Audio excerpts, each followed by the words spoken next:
Hai teman-teman, kali ini aku mau bikin makanan yang super jadul. Ini bikinnya gampang banget, rasanya juga enak. Mau tahu cara bikinnya? Yuk tonton video di atas sampai selesai. Pertama, siapkan 2 bonggol jagung manis yang sudah dicuci bersih. Kemudian jagungnya kita pipihkan, kurang lebih seperti yang di video. Lakukan semuanya sampai selesai.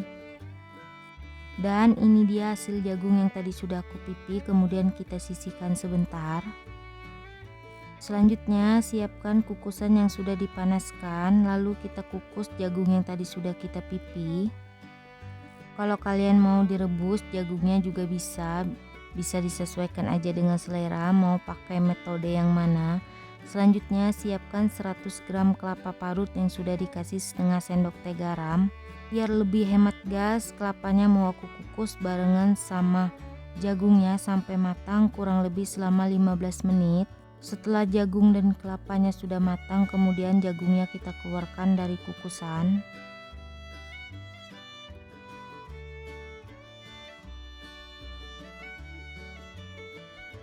Selagi jagungnya masih panas, kemudian tambahkan juga sekitar 5 sendok makan gula pasir atau sesuai selera.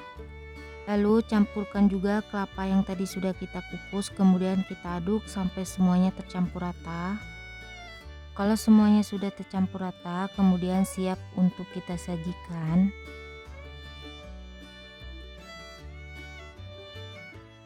Dan ini dia cemilan jadul dari jagung dan kelapanya sudah jadi. Gimana teman-teman? Gampang banget kan bikinnya?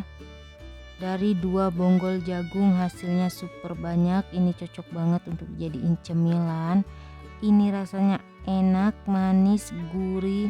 Ini wajib banget dicobain di rumah, bikinnya juga gampang. Oh ya, kalau kalian suka dengan videonya jangan lupa like, comment, share, subscribe, tekan juga tombol loncengnya biar tidak ketinggalan video terbaru dari aku. Terima kasih.